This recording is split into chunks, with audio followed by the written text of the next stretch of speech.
గాయములు. ఈరోజు నా టాపిక్ ఏంటంటే గాయములు, వూండ్స్. ఇక్కడ ఉన్న మీలో ఎవరైనా నాకు ఎప్పుడు ఏ గాయము అవ్వలేదండి అనే వాళ్ళు ఎవరైనా ఉన్నారా? అంటే మనుషులే కాదు కదా. ఎందుకంటే చిన్నప్పటి దగ్గర నుంచి తప్పటడుగులు వేస్తున్న దగ్గర నుంచి పడిపోతా ఉంటాం కదా. చిన్నప్పుడు తప్పటడుగులు, కొంతమంది అయితే మంచం మీద నుంచి పల్టీ కొట్టి పడిపోతూ ఉంటారు కదా. 3rd month వన్స్ బోర్ల పడ్డం స్టార్ట్ అయిన దగ్గర నుంచి అమ్మ కాచుకొని ఉండాలి, కనిపెట్టుకొని ఉండాలి. ఎందుకంటే ఆ బిడ్డ ఎప్పుడు మంచం మీద నుంచి లేదంటే ఉయ్యాల్లోంచి కింద పడిపోతాను. తప్పటడుగులు వేస్తున్నప్పుడు గాయాలు, దెబ్బలు, పరిగెడుతున్నప్పుడు పడిపోతుంటాం. ఇకపోతే సైకిల్ నేర్చుకునే వాళ్ళందరికీ దెబ్బ తగిలితే కానీ సైకిల్ రాదంటారు కదా. సైకిల్ దొక్కుతూ పడిన వాళ్ళు, సైకిల్ నేర్చుకుంటూ గాయాలు తగిలిన వాళ్ళు మనందరికీ అనుభవమే. ఇకపోతే మరి కొంతమందికి యాక్సిడెంట్స్ ద్వారా అయిన గాయాలు, లేదంటే జారి పడిపోవడం ద్వారా అయ్యే గాయాలు. స్త్రీలకైతే కిచెన్లో తమకు తామే కొన్ని గాయాలు చేసుకుంటూ ఉంటారు కదా. చేతులకి ఫ్రెష్గా ఉంటాయి గాయాలు కొంతమంది స్త్రీలకి. ఏంటండి అంటే, కాలిపోయిందండి కుక్కరు, ఫాస్ట్గా వంట చేస్తూ కుక్కర్ కాలిపోయిందండి, వడియాలు వేపుతూ ఆయిల్ వచ్చి పడిపోయిందండి కదా. ఇలాంటివి. ఆ తర్వాత కత్తులు తీసుకొని కూరగాయలు ఫాస్ట్గా చాప్ చేస్తూ వేలు కోసేసుకుంటూ ఉంటాం కదా చాలాసార్లు స్త్రీలు. ఆ రకంగా కూడా మనకి గాయాలు అవుతూ ఉంటాయి. సరే, దేహానికి అయిన గాయాలు డాక్టర్స్ దగ్గరికి వెళ్తే వారు గాయాలు కడతారు, గాయాలు మానుపుతారు, ఆయింట్మెంట్స్ ఇస్తారు, మందులు ఇస్తారు, మెడికేషన్ ఇస్తారు. ఆ తర్వాత తగ్గిపోతుంటాయి. కొన్నిసార్లు కొన్ని యాక్సిడెంట్స్ అయినప్పుడు, కొంతమంది పడిపోయినప్పుడు బయటకి ఏమి గాయాలు ఉండవు, కానీ మనిషి బలహీనం అయిపోతూ ఉంటారు. అప్పుడు డాక్టర్ దగ్గరికి వెళ్ళి పరిశీలిస్తే డాక్టర్ చెప్తారు, లోపల గాయమైందండి, ఇంటర్నల్ వూండ్స్ అంటారు, ఇంటర్నల్ బ్లీడింగ్. దేహం లోపల రక్తము కారిపోతూ ఉంది, లోపల గాయాలు అయ్యాయి. ఇవి అర్జెంటుగా మనం పట్టించుకోకపోతే, ట్రీట్మెంట్ ఇవ్వకపోతే చాలా ప్రమాదం అని.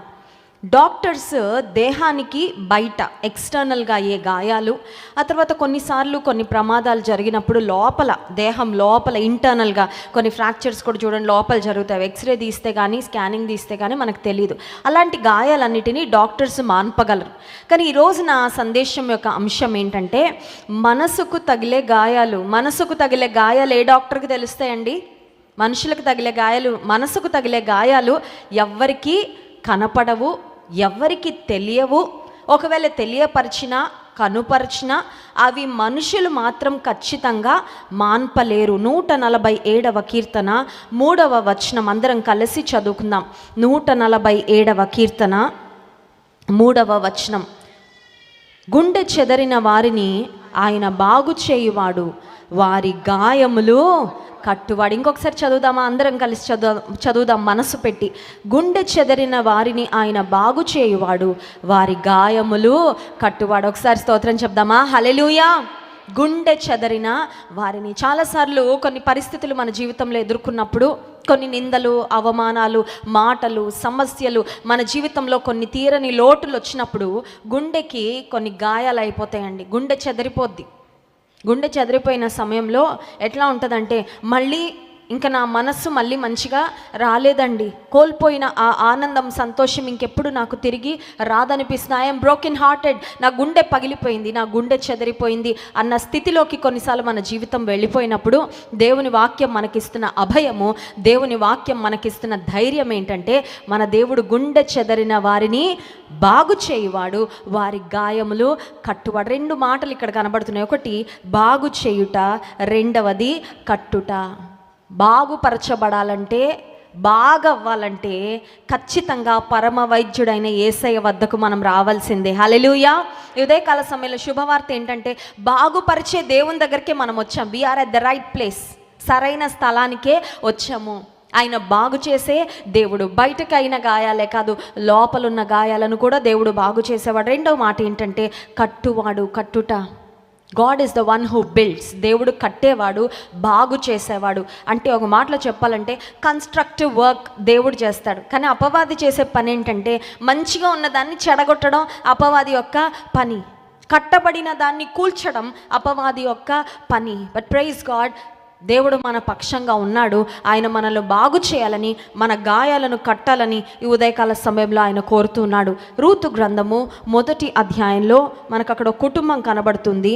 ఆ కుటుంబంలో జరిగిన కొన్ని పరిస్థితులను బట్టి ఆ ఇంటి ఇల్లాలు చాలా గాయపడిన స్థితిలో, గుండె చెదరిన స్థితిలో ఉంది. చూడండి, రూతు గ్రంథము 1వ అధ్యాయము 19వ వచనం నుండి 21వ వచనం వరకు మార్చి చదువుకుందాం. రూతు గ్రంథము 1వ అధ్యాయము 19వ వచనం నుండి 21వ వచనం వరకు. వారు బెత్లెహేమునకు వచ్చినప్పుడు ఆ ఊరి వారందరూ వారి యొద్దకు గుంపు కూడి వచ్చి, ఈమె నయోమి కదా అని అనుకొనుచుండగా 21వ వచనం, నేను సమృద్ధి గలదాననై వెళ్ళి తిని యెహోవా నన్ను రిక్తురాలినిగా తిరిగి రాజేశను.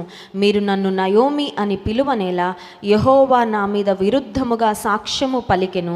సర్వశక్తుడు నన్ను బాధపరిచినని వారితో చెప్పెను. నయోమి జీవితంలో వచ్చిన లాస్, ఆమె జీవితంలో ఆమె 3 వ్యక్తులను కోల్పోయిందండి.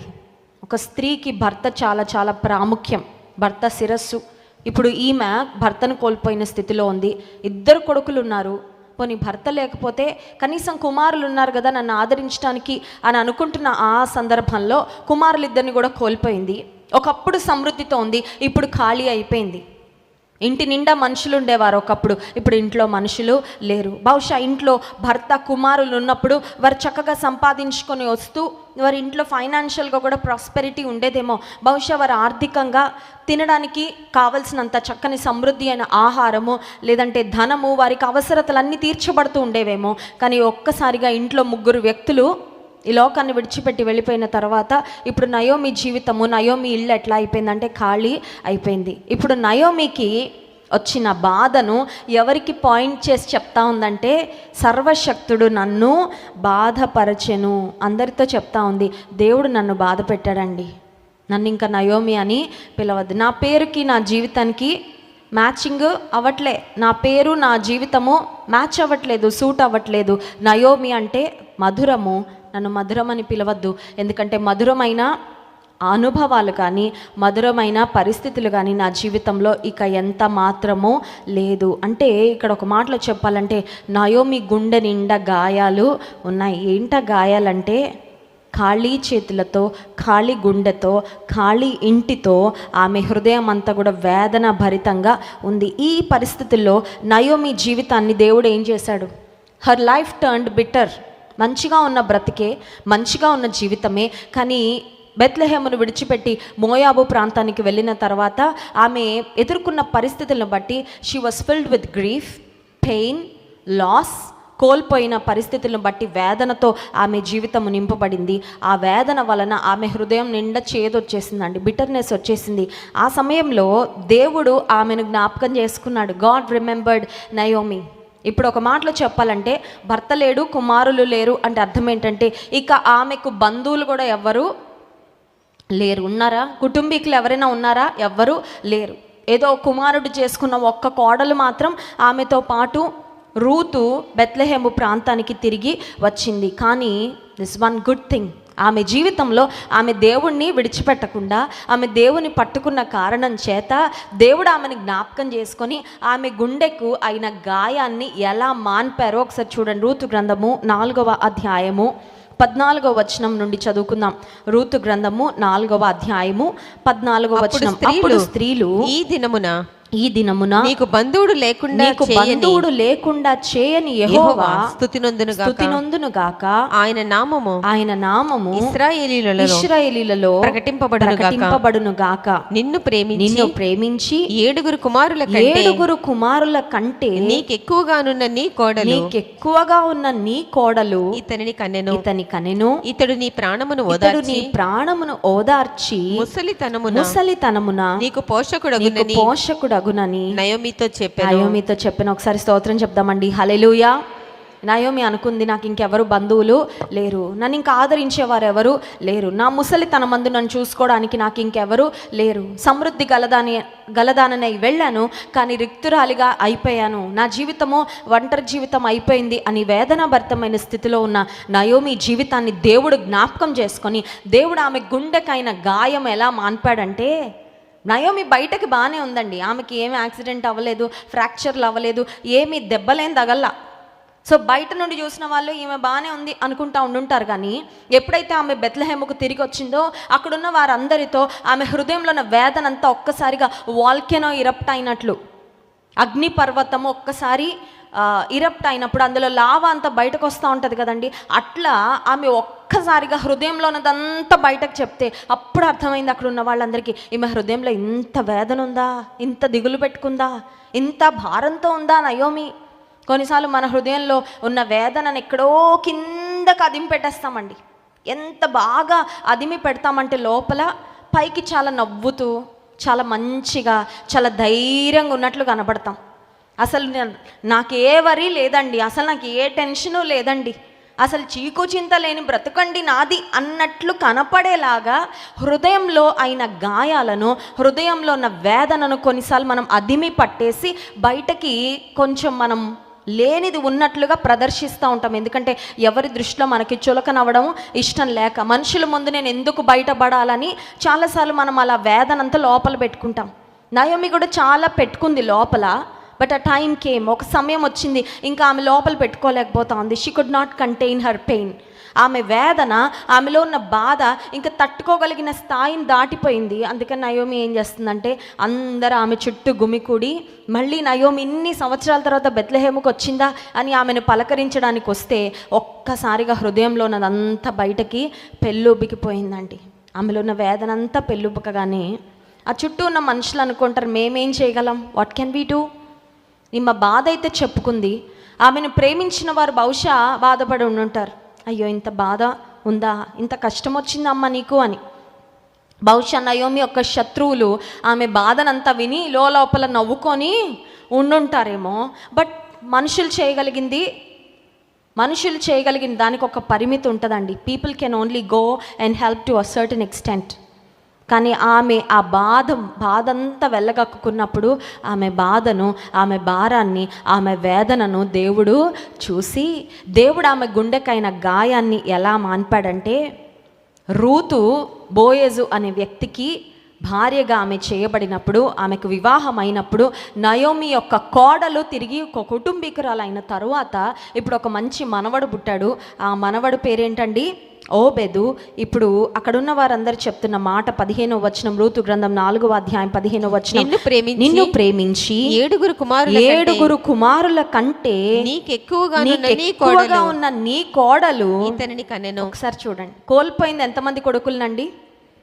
దేవుడు ఎలాంటి కోడల్నిచ్చారు, ఆ కోడల ద్వారా ఎలాంటి ధైర్యము, ఎలాంటి ఆదరణ, ఎలాంటి భరోసా ఇచ్చారంటే డబుల్ కాదండి. She lost 2 sons. 4 కుమారుల కంటే నీకు ఎక్కువైన కోడలు అనొచ్చు కదా, కాదు. ఎంతమంది కుమారులంట, 7. అంటే ఎన్ని అంతలో ఒకసారి మీరు చూడండి. దేవుడు మన జీవితంలో మన గాయాలను ఆయనకు అప్పగించినప్పుడు, మన వేదనకరమైన స్థితిలో ఆయన వద్దకు వచ్చినప్పుడు ఆయన ఎట్లా హీల్ చేస్తాడంటే, ఆ గాయాన్ని ఎట్లా మాన్పుతారంటే, ఇక గాయం గురించి మనం ఆలోచించుకునే పరిస్థితి కూడా లేకుండా అంత గొప్ప విధానంలో దేవుడు కాంపెన్సేట్ చేస్తాడు. God compensates the pain and the loss in your life if you can trust him and cling to him. నీకున్న వేదనకరమైన స్థితిలో దేవుని విడిచిపెట్టదు. దేవుని గట్టిగా పట్టుకో. ఏమన్నా లేకపోయినా పర్వాలేదు ప్రభా, నువ్వు ఉంటే చాలు, నిన్ను బట్టి ధైర్యం తెచ్చుకుంటాను, ప్రభు వైపు చూస్తూ వెళ్ళు. నువ్వేం కోల్పోయావో దాన్ని 2 అంతలు కాదు, ఎన్నో అంతలు దేవుడు నీకు తిరిగి అనుగ్రహించి నీ జీవితంలో నీ గాయాలను ఆయన మాన్పేవాడు. మేము పరిచర్యలో ఉంటూ ఉంటాం కాబట్టి ఎక్కువ మందిని కలుస్తూ ఉంటాను. నాకు పైన పలకరించడం కంటే ఒక వ్యక్తితో ఒక రూమ్లో కూర్చుని ఒక సహోదరితో కానీ, యవనస్తురాండ్రు చాలామంది యంగ్ గర్ల్స్ నా దగ్గర కౌన్సిలింగ్కి వస్తూ ఉన్నప్పుడు I like to talk to people behind close doors. నాకు ఇష్టమైన పరిచర్య అది. ఇట్లా స్టేజ్ మీద ఇన్ని వేల మంది ముందు మాట్లాడడం కంటే కూడా హార్ట్ టు హార్ట్ ఎవరైనా జీవితంలో వారు ఎదుర్కొంటున్న సమస్యను గురించి విని వారికి వాక్యంలో నుండి మరి దైవికమైన సలహాలు, ధైర్యం, ఆదరణ ఇవ్వడం నాకు ఇష్టమైన పరిచర్య అండి. అలా చాలామందితో మాట్లాడుతూ ఉన్నప్పుడు వారు పంచుకుంటూ ఉంటారు, అక్క మా నాన్నగారు చనిపోయిన తర్వాత మా కుటుంబంలో ఇలాంటి పరిస్థితులు వచ్చాయక్క, this is the pain that we are going through. కొంతమంది సహోదరులు చెప్తూ ఉంటారు, మా తండ్రిని కోల్పోయాం, నా భర్తను కోల్పోయానండి, ఇది నా పరిస్థితి. కానీ నేను నా వ్యక్తిగత అనుభవంలో నేను గమనించిన వారిలో ఒక విషయం దేవుడు నాకు చూపించాడండి. అదేంటంటే, ఎంతమంది అయితే వారి జీవితంలో లాస్ గుండా అంటే తీరని లోటును అనుభవించి వెళ్ళిన వారు నా దగ్గరకు వచ్చి వారి వేదన బాధ చెప్పుకున్న తర్వాత దేవుని వాక్యం నుండి వారికి ఆదరణకరమైన మాటలు, ధైర్యపు మాటలు చెప్పి ప్రార్థన చేసి పంపించిన తర్వాత కొద్ది కాలం తర్వాత వారి జీవితాలను చూసినప్పుడు ఒకటి మాత్రం దేవుడు నాకు చూపించేవాడు. అది ఏంటంటే, వారు కోల్పోయిన వేదన కన్నా దేవుడు వారికి ఇచ్చిన ఆశీర్వాదము, ఆదరణ చాలా గొప్పది. కోల్పోయినదైతే మళ్ళీ తిరిగి రాదు. ఒకవేళ ఒక వ్యక్తిని కోల్పోయినప్పుడు ఉన్నాను, నన్ను ఎవరు పోషిస్తారు, నన్ను ఎవరు ఆదరిస్తారు, నన్ను ఎవరు చూసుకుంటారు, ఏంటి స్థితి అనే నిరాశ అయితే ఆమె జీవితంలో ఒకనొక పరిస్థితిలో వచ్చింది. But God healed her wounds. ఆమె హృదయానికైన గాయాలను దేవుడు మానిపాడు. ఆమె గాయాలను దేవుడు కట్టాడు. ఎట్లా కట్టాడంటే, అక్కడ ఉన్న వారందరూ చూసిన వారు సాక్ష్యం చెప్తున్నారు. ఏమనంటే, 7 కుమారుల కంటే నీకు ఎక్కువైనా ఒక్క కోడలు చాలమ్మా నీకు, అంత అద్భుతమైన కోడలు. What a great support she is to you. ఆమె నీకు ఎంత గొప్ప సపోర్ట్, ఆమె నీకు ఎంత గొప్ప ఆదరణ, ఆమె ఎంత బాగా నిన్ను ప్రేమిస్తుందమ్మా. 2 కొడుకుల ప్రేమ కాదు, 7 కొడుకుల ప్రేమ నీకు అందించే కోడలు నీతో ఉంది. అంత మాత్రమే కాదు, 15వ వచనం, ఇతడు నీ ప్రాణమును ఓదార్చి ముసలితనమున నీకు పోషకుడగునని నయోమితో. And also about her future. Naomi మనసులో ఉండుండొచ్చు, నా వృద్ధాప్యంలో నన్ను ఎవరు చూసుకుంటారు, నన్నెవరు. వయసు పెరిగే కొద్దీ ఇలాంటి ఆలోచనలు వస్తాయి అనుకుంటా. ఈ వయసులో రావు కానీ బహుశా 50s దాటాక వస్తాయేమో.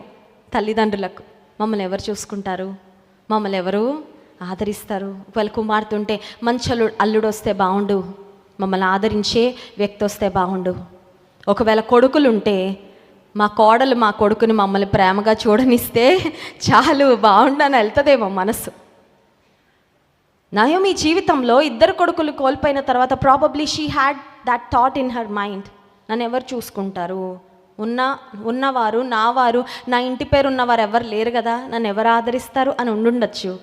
కానీ అక్కడున్న వారందరి ద్వారా దేవుడు ఆమెకు ఒక మాట చెప్పిస్తూ ఉన్నారు. ఏమనంటే, నీ ముసలితనమందు రూతుకు బోయజుకు పుట్టిన ఈ కుమారుడు నిన్ను ఆదరిస్తాడు. You will be comforted through this child. ఎందుకు ఈ మాట చెప్తున్నానంటే, ఉదయకాల సమయంలో ఒకవేళ కొన్ని గాయాలతో నువ్వు ఇక్కడికి వచ్చావేమో, ఆ గాయాలు మానట్లేదేమో, మానిపోతాయి. ఎక్కడికి రావాలో అక్కడికి వస్తేనే మానతాయి. ఎక్కడికి వస్తే మానతాయి అంటే, దేవుని సన్నిధికి వస్తే మానతాయి. ఊరికే గాయాలు పెట్టుకొని అటు ఇటు తిరుగుతూ ఉంటే గాయాలు రేగుతూ ఉంటాయి కానీ మానవండి. ఇప్పుడు ఏదైనా వ్యాధి వచ్చింది, ఏదైనా ఆరోగ్య సమస్య వచ్చింది, డాక్టర్ దగ్గరికి వెళ్లకుండా సరైన ట్రీట్మెంట్ తీసుకోకుండా మానుతుందిలే, ఎప్పటికి మానుతుంది అప్పటికి మానని అనుకుంటే మానదు. కొన్నిసార్లు అది ఇంకా అట్లనే కొనసాగి ఇంకెక్కువైపోద్ది. ఇన్ఫెక్షన్ పెరిగిపోయి గాయం పెద్దదైపోద్ది. కానీ దేవుని సన్నిధికి వచ్చి నీ హృదయానికైన గాయం ఆయన చేతిలో పెట్టు. ప్రభువా, ఇదిగో, యు నో వన్ థింగ్, మన దేవుని చేతులకి గాయాలయ్యాయండి. పరలోకానికి వెళ్ళినప్పుడు మనం యేసయ్యని ఎట్లా గుర్తుపడతామంటే, ఆయన చేతుల్లో ఉన్న గుర్తులు ఇంకా ఉంటాయంట. ఎందుకంటే అంత లోతైన గాయాలు ఆయన పొందుకున్నాడు. నెయిల్స్. కొన్నిసార్లు మనకి మేకులు గుచ్చుకుంటాయి. పొరపాటున మన కాలు పెట్టేస్తే ఒక మేకు మీద, కానీ ఆ మేకు కింద నుంచి ఇట్లా వెళ్ళి ఇట్లా బయటకు వచ్చే అంత మేకుల్లో అయితే మనం ఎవరం పెట్టం కాలు కదా. ఎందుకంటే అట్లా పెట్టగానే మనకి పెయిన్ వస్తుంది కాబట్టి తీసేస్తాం కాలు. ఒక టీటీ ఇంజెక్షన్ వేయించుకొని సమ్హౌ వీ గెట్ అలాంగ్. కానీ యేసుక్రీస్తు ప్రభు యొక్క కాళ్ళలో, యేసుక్రీస్తు ప్రభు వారి యొక్క చేతులలో మేకులు దిగగొట్టబడ్డాయి. ఆ గాయాలు ఇంకా ఉన్నాయి. గాయపడిన ఆయన చేతులు గాయాలు పొందిన మన హృదయాలను స్వస్థపరుస్తాయి. నమ్మిన వారి స్తోత్రం చెప్తారా? హల్లెలూయా. 2వ వ్యక్తిని నేను చూపించి ముగిస్తాను. 2వ వ్యక్తి మొదటి సమూయేలు గ్రంథము 1వ అధ్యాయము 6-7 వచనాలు. సమూయేలు మొదటి గ్రంథం 1వ అధ్యాయం 6-7 వచనాలు మార్చి చదువుకుందాం. యెహోవా ఆమెకు సంతు లేకుండా చేసిన హేతువును బట్టి ఆమె వైరియగు పెనిన్న ఆమెను విసికించుటకై ఆమెకు కోపము పుట్టించుచు వచ్చెను. ఎల్కానా ఆమెకు ఏటేటా ఆ రీతిగా చేయుచు ఉండగా హన్నా యెహోవా మందిరమునకు పోవునప్పుడెల్లా అది ఆమెకు కోపము పుట్టించెను గనుక ఆమె భోజనం చేయక ఏడ్చుచూ వచ్చెను. ఇక్కడ ఇంకొక స్త్రీ కనబడతా ఉందండి. She was full of pain. ఈమెకు కూడా గాయాలు ఉన్నాయి. ఏంటా గాయాలంటే, ఒక ప్రక్కన బిడ్డలు లేదు అనే బాధ ఒక ప్రక్కనైతే, ఆమె వైరి అయిన పెనిన్న మాటి మాటికి ఆమెను సూటిపోటి మాటలతో గాయపరుస్తూ ఉందంట. దేవుని బిడ్డలు దేవుని నుండి స్వస్థత పొందుకునేవారు ఇతరుల యొక్క గాయాలు మాన్పేవారు, అంతేగాని రేపేవారుగా మనం ఉండడానికి వీల్లేదండి. కొన్నిసార్లు అపవాది ఏం చేస్తూ ఉంటాడంటే, వాడి స్వభావము వాడిని ఎక్కువగా ఎవరైతే ఎంటర్టైన్ చేస్తారో వాళ్ళకి అలాంటి ఇన్స్పిరేషన్లు ఇస్తూ ఉంటాడు అపవాది. ఏంటా ఇన్స్పిరేషన్ అంటే, ఇతరుల గాయాలు రేపడం, ఇతరులకు గాయాలు చేయడం. వాళ్ళు అన్ఇంటెన్షనల్గా చేస్తే పర్వాలేదు. ఇప్పుడు కొన్నిసార్లు మనకు తెలియకుండా ఏదో అంటాం, అది వాళ్ళకి ఎక్కడో వెళ్ళి వాళ్ళకి హర్ట్ అనిపిస్తుంది. అలాంటి విషయాలు ఒకవేళ నీ వలన ఎవరైనా గాయపడ్డారని తెలిస్తే నువ్వు వెళ్ళి చెప్పచ్చు, నేనైతే ఆ ఉద్దేశంతో అనలేదండి, ఒకవేళ మీరు బాధపడి ఉంటే క్షమించండి, మిమ్మల్ని గాయపరచడం అయితే నా ఉద్దేశము కాదు. కానీ కొన్నిసార్లు అపవాది ఎట్లా ప్రేరేపిస్తాడంటే, ఎదుటి వారిని నొప్పించే మాటలు, ఎదుటి వారిని గాయపరిచే సూటిపోటి మాటలు, అది అపవాది నీలో ఉండి నిన్ను వాడుకుంటూ ఉన్నాడు. గుర్తుపెట్టుకో, నిన్ను దేవుడు వాడుకోవాలంటే, నిన్ను దేవుడు హెచ్చించాలంటే, ప్రేమైన సహోదరుడు నీ భార్యను నువ్వు సూటిపోటి మాటలతో గాయపరుస్తున్నావా? నా దగ్గరకు వచ్చి కొంతమంది షేర్ చేసుకుంటూ ఉంటారు, నా భర్తక్క మీకు తెలీదు, సూటిపోటి మాటలే, బయటకి ఏం చేయడు, బాగానే ఉంటాడు పైకి, కానీ ఆ మాటలు ఎట్లా ఉంటాయంటే హృదయంలోకి దూసుకొని వెళ్ళిపోతా ఉంటాయి. ఆ బాణాలు చాలా షార్ప్గా ఉంటాయి, ఆ మాటలు ఎంత కఠినంగా ఉంటాయో. నేను ఒక వారం రోజులు పడుతుంది నాకు వాటి నుంచి బయటకు రావడానికి. ఆ పెయిన్ కొన్నిసార్లు నేను భరించలేకపోతా ఉన్నా. సూటిపోటి మాటలతో పెనిన్న హన్నాను విసిగిస్తూ ఉందండి. She was constantly irritating her. ఆమెను ఇబ్బంది పెడతా ఉంది, ఆమెను గాయపరుస్తూ ఉంది. ఆ సమయంలో హన్నా జీవితంలో ఆమె ఏం చేసిందంటే, because of her lakh, because of her pain, ఆమె ఎదుర్కొంటున్న పరిస్థితులను బట్టి ఆమె దేవుని మందిరానికి వచ్చిందంట. నన్ను ఇన్ని మాటలు అంటుంది కదా పెనిన్న, మందిరానికి మీరు వెళ్ళండిలే, షిలోహ్లో నేను రాను. కొన్నిసార్లు మనం ఏం చేస్తామండి, మనసు బాగాలేదు కానీ మీరు వెళ్ళొచ్చేయండి మందిరానికి అంటారు. ఎప్పుడైనా అన్నారు అట్లా? I think you can relate కదా. కొంతమంది ఏమంటారండి, అందరు తిడుతున్నారు నన్ను, నా మనసు బాగాలేదు, మీరు వెళ్ళొచ్చేయండి మందిరానికి. నీ మనసు బాగుపడాలంటే ఇక్కడ రావాలి, ఇక్కడికి వస్తేనే బాగుపడతాయి. ఇంట్లో కూర్చొని మంచం మీద బెడ్షీట్ కప్పుకొని పడుకుంటే గాయాలు మానవు. నీకైన పెయిన్ నువ్వు హీల్ చేసుకోలేవు, స్వస్థత రాదు. హన్నా, నాకు దేవుడు ఎట్లాగో బిడ్డల్ని ఇవ్వట్లేదుగా, మీరందరూ వెళ్ళొచ్చేయండిలే షిలోహుకి, నేను ఇంట్లో కూర్చుంటా అనలా. నన్ను పెనిన్న మాటికి విసిగిస్తుంది కదా, ఎల్కానా నువ్వు పెనిన్నా మీ పిల్లల్ని తీసుకొని వెళ్ళిపోండి, నేను ఇంట్లో ఉంటాను అనలా. పెనిన్నా నన్ను విసిగిస్తుంది, పెనిన్నా దేవుని సన్నిధికి వస్తుంది, లెట్ హర్ కమ్, కానీ నేను వెళ్తాను దేవుని సన్నిధికి, ఎందుకంటే నా లోటు నా కొరత నా యేసయ్య తీర్చగలడు, నా దేవుడు తీర్చగలడు. హల్లెలూయా. ఒకవేళ నీకు ఇష్టం లేని వారు ఎవరైనా క్రైస్ట్ వర్షిప్ సెంటర్కి వస్తున్నారా, వాళ్ళను బట్టి నువ్వు మానకు. నువ్వు ఎవరి కొరకు వస్తున్నావంటే, ఇక్కడ మనుషుల కొరకు రావట్లేదు మనం దేవుని సన్నిధానానికి, దేవుని కొరకు. Because you love the lord, నువ్వు దేవుని ప్రేమిస్తున్నావు కాబట్టి వస్తున్నావు. నువ్వు రక్షణ పొందావు కాబట్టి, నిన్ను ప్రాణం పెట్టి యేసయ్య ప్రేమించాడు కాబట్టి, రక్తం పెట్టి కొన్నాడు కాబట్టి నువ్వు వస్తున్నావు. You are coming to make your relationship with God stronger. దేవునితో నీకున్న బంధం ఇంకా బలపడాలని వస్తున్నావు, కానీ మనుషులతో ఉన్న బంధాలను గురించి ఆలోచించడానికి రావట్లే ఇక్కడికి. అర్థమవుతుందండి? మిమ్మల్ని ఇబ్బంది పెట్టిన వాళ్ళు, సూటిపోటి మాటలు మాట్లాడిన వాళ్ళు వస్తే రానివ్వండి, వాళ్ళని కూడా దేవుడు మారుస్తాడేమో. ఆమెన్. మారాలా వద్దా? వాళ్ళ నాశనం అయిపోనివ్వండిలే, వద్దండి. దేవుని ప్రజలు శత్రువులను కూడా ప్రేమించేవారు, అందరి యొక్క మేలును శ్రేయస్సును కోరుకునేవారు, శత్రువుల కొరకు ప్రార్థించేవారు దేవుని బిడ్డలు. ఇక్కడ మనం గమనించినట్లయితే పెనిన్నా కూడా మందిరానికి వెళ్ళింది, షిలోహుకు పెనిన్నా వెళ్తుంది కాబట్టి నేను రానని హన్నా ఊరుకోలేదు. హన్నా కూడా వెళ్ళింది దేవుని సన్నిధానానికి. అక్కడ వెళ్ళి ఏం చేస్తూ ఉందంటే, సమూయేలు మొదటి గ్రంథం 1వ అధ్యాయం 10-11 వచనాలు.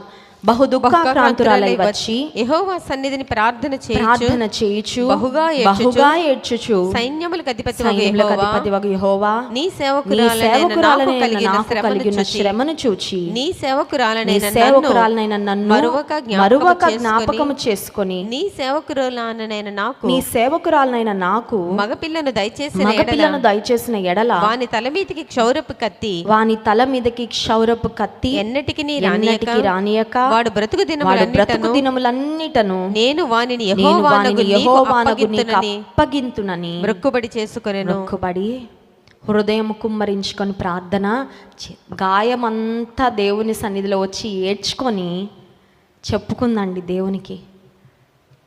Lord, I'm going through so much pain, చాలా వేదన గుండా వెళ్తున్నా, కానీ అంతా నీకు చెప్పుకుంటానయ్యా. షిలోహులో దేవుని మందిరంలో హన్నా వచ్చి తన హృదయాన్ని అంతా కుమ్మరించుకొని దేవుని సన్నిధిలో ఒక మొక్కుబడి చేసుకుంటా ఉంది. దేవునికి ఒక మాట ఇస్తూ ఉంది, నాకు ఒక కుమారుని నువ్వు ఇస్తే ఆ కుమారుని నేను తిరిగి నీకు అప్పగిస్తా ప్రభువా. దేవుడు ఆమె ప్రార్థన విన్నాడు, ఆమెను జ్ఞాపకం చేసుకున్నాడు, ఆమె గర్భాన్ని తెరిచాడు, ఆమెకు గొప్ప ప్రవక్తను దేవుడు అనుగ్రహించాడు. హల్లెలూయా. ఉదయకాల సమయంలో నీ హృదయంలో కొన్ని గాయాలు ఉన్నాయేమో, probably like Naomi and Hannah వలె, నయోమి వలె కొన్ని గాయాలతో ఇక్కడికి వచ్చావేమో. ఆ గాయాలు అసలు ఎప్పుడు స్టార్ట్ అయ్యాయని ఆలోచన చేస్తే కొన్ని గాయాలు ప్రాబబ్లీ కొన్ని సంవత్సరాల నుంచి ఉన్నాయేమో. నేను చాలా ప్రాక్టికల్గా మాట్లాడుతున్నానండి, ఎవరి హృదయంలోకి వారు చూసుకుంటే మనకు అర్థమవుతుంది. కొన్ని గాయాలు కొన్ని నెలల నుంచి నువ్వు మోస్తూ ఉన్నావేమో. ఆ గాయాలు మానాల టైం హీల్స్ అంటారు, కాలం గడిచే కొద్దీ గాయాలు మానిపోతాయి అంటారు, ఎందుకంటే జ్ఞాపకాలు కొంచెం పాత పడిపోతాయి కదా. కానీ కొన్నిసార్లు మనం ఏం చేస్తూ ఉంటామంటే ఆ గాయాలని రేపుకుంటూ ఉంటాం, అవునా కదా. భర్త డ్యూటీకి వెళ్ళిపోయాక, పిల్లలు స్కూల్కి కాలేజీకి వెళ్ళిపోయాక, మా తోడికోడలండి నన్ను ఇట్లా అన్నిందండి, ఎప్పుడండి 3 సంవత్సరాల క్రితం అండి, అదే మళ్ళీ రేపుకోవడం, అవునా కాదండి. అవునా, మా అత్తగారండి ఇలా అన్నారండి పెళ్ళైన కొత్తలో, ఇప్పుడు పెళ్ళై 30 సంవత్సరాలు అయిపోయింది కానీ మర్చిపోదు అండి. ఇప్పుడు ఏం చేస్తుందంటే గాయాలు మళ్ళీ మళ్ళీ మళ్ళీ మళ్ళీ రేపుకుంటానే ఉంటుంది. గాయం రేపితే ఏమవుతుందండి, బాగవుతుందా? You want heal. నువ్వు ఆనందించలేవు, సంతోషించలేవు. మనమే స్వస్థత లేకుండా ఉంటే మనం ఇంకొకరిని స్వస్థపరచగలమా? మనమే విరిగి నలిగిపోయిన స్థితిలో ఉంటే ఇంకొకరికి ఆదరణకరంగా మనం ఉండగలమా? మనమే విరిగిపోయి, మనమే వేసారిపోయి, విసిగిపోయి ఉంటే మనల్ని తగులుకున్నా లేదంటే మనల్ని కలుసుకున్న ప్రతి ఒక్కరికి ఆ చికాకే అంటిస్తాం, కానీ నెమ్మది మాత్రం మనము ఇవ్వలేం కదండి. మనకే శాంతి లేకపోతే, మనకే నెమ్మది లేకపోతే, మనకే హీలింగ్ లేకపోతే ఇంకొకరికి నువ్వు ఇవ్వగలవా? నీ దగ్గరే లేదు, నువ్వేమిస్తావు? దేవుని బిడ్డలు అందుకే శాంతి సమాధానముతో సమృద్ధిగా నింపబడినప్పుడు, నిన్ను ఎవరైనా వచ్చి కలిసినప్పుడు వారికి నీతో మాట్లాడితేనే వారికి సమాధానం, నెమ్మది అనిపిస్తుందండి. ఎప్పుడంటే దేవుని సమాధానం మన హృదయంలో ఉన్నప్పుడు. సంతోషం నీ హృదయంలో ఉంటే you can share that Joy and happiness. ఆనందాన్ని, సంతోషాన్ని పంచుకోగలవు, కంటేజియస్, ఇతరులకు కూడా నువ్వు అందించగలవు. నీ గాయాలు మానితే ఇతరులు ఎవరైనా గాయాలతో నీ దగ్గరకు వస్తే నువ్వేం చేయగలవు? వారిని ఆదరణకరమైన మాటలు చెప్పి దేవుని వాక్యంలో ఉండి వారిని నువ్వు బలపరచగలవు. అంతేగాని నీ గాయాలు నువ్వు రేపుకుంటా ఎప్పుడు హీల్ అవ్వకుండా, స్వస్థత పొందకుండా అట్లాగే బ్రతుకుతూ ఉంటే దేవునిలో నువ్వు ఆనందించలేవు.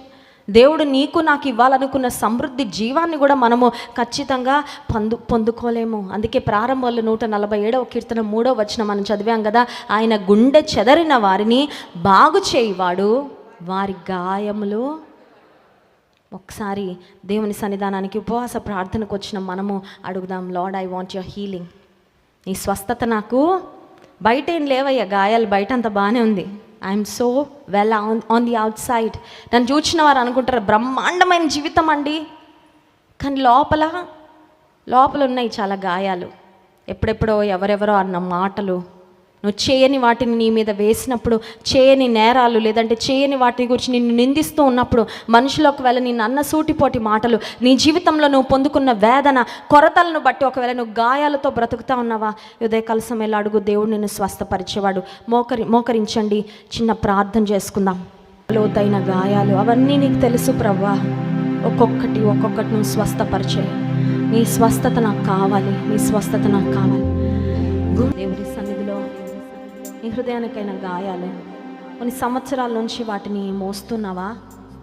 హృదయంలో వాటిని అదిమి పట్టి బయటకు మనుషులకు అంత బాగుంది నా జీవితం అన్నట్లుగా నువ్వు కనబడుతున్నావు, కానీ but you know you are hurting on the inside. ఈ లోపల చాలా వేదన ఉంది, చాలా బాధ ఉంది. నీ హృదయాన్ని కుమ్మరించుకోగలవా ఉదయకాల సమయంలో? Lord, I don't want to live with these wounds anymore. ఈ గాయాలతో ఇంక నేను బ్రతకాలని అనుకోవడం లేదు ప్రభువా. నా గాయాలు మాన్పయ్యా. నన్ను స్వస్థపరచడానికి యేసయ్య భూమి మీదకి దిగి వచ్చారు.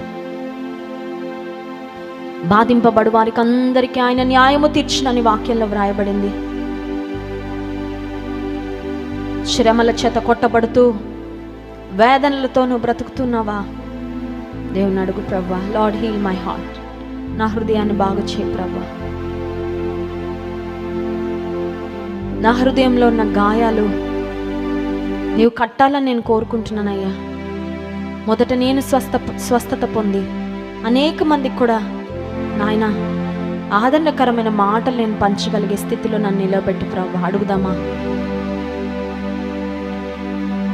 You don't have to live with those hurts anymore.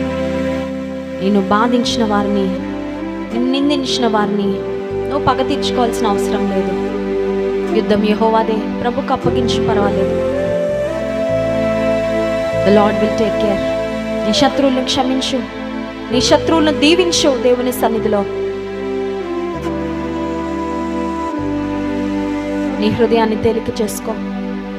నీ హృదయాన్ని బాగు చేయాలని యేసయ్య కోరుతున్నాడు. పరిశుద్ధుడా, మహోన్నతుడా, యేసయ్యా, మా కొరకు నువ్వు బాధింపబడ్డావు ప్రభువా. మా కొరకు నువ్వు గాయాలు పొందావయ్యా. సిలువలో నలగొట్టబడ్డావు. కారణము మమ్మల్ని స్వస్థపరచాలని, మమ్మల్ని బాగు చేయాలని. మా మనసుకైన గాయాలు, మా దేహానికైన గాయాలు నువ్వు ఒక్కడివే బాగు చేయగలవు ప్రభు. మనుషులకి కొన్ని చెప్పుకోగలం, మనుషులకు కొంతవరకు అర్థమవుతుందేమో, కొంతవరకు సహాయం చేయగలరయ్యా. ఎవరైనా సరే పరిపూర్ణంగా మా గాయాలు మాన్పగలిగిన వాడు, మాకొచ్చిన వేదనను ప్రభువా తొలగించి రెట్టింపు ఆనందంను, సంతోషం ఇవ్వగలిగిన దేవుడో నీవే తండ్రి. అన్నాడు నయోమి జీవితంలో 2 కుమారులను కోల్పోయిందేమో, కానీ 7 కుమారుల కంటే తనను ప్రేమించి ఆదరించే కోడల్ని, ఆమె వృద్ధాప్యమందు ఆమెను ఆదరించి సంరక్షించగలిగే ఒక చక్కని కుమారుణ్ణి రూతుకు నువ్వు అనుగ్రహించావు ప్రభా. నిజమేనా? నేను ఆధారం చేసుకుంటే మమ్మల్ని నువ్వు బాగు చేస్తావు, ఆదరిస్తావు ప్రభా. మేమేం కోల్పోయామో వాటికి రెట్టింపైన దీవెనలు దయచేస్తావు. నీకు వందనాలు. ఎంతమంది మానని గాయములతో ప్రభా ఇక్కడికి వచ్చారు, ఇంకా గాయాలని రేపుకుంటూ బ్రతుకుతా ఉన్నారు ప్రభా. గాయాలు మాన్పే నీకు తమ హృదయాన్ని, తమ స్థితిగతులను అప్పగించుకొని మీరిచ్చే స్వస్థతను, విడుదలను, నెమ్మదిని, సమాధానమును, సంతోషమును పొందుకోవడానికి నీ కృప దయచేయండి. మిమ్మల్ని ఆరాధించి స్తుతించబోతుండగా ఆరాధన ఆత్మతో మమ్మల్ని నింపుమని యేసు నామములో ప్రార్థిస్తున్నాం తండ్రి. ఆమేన్.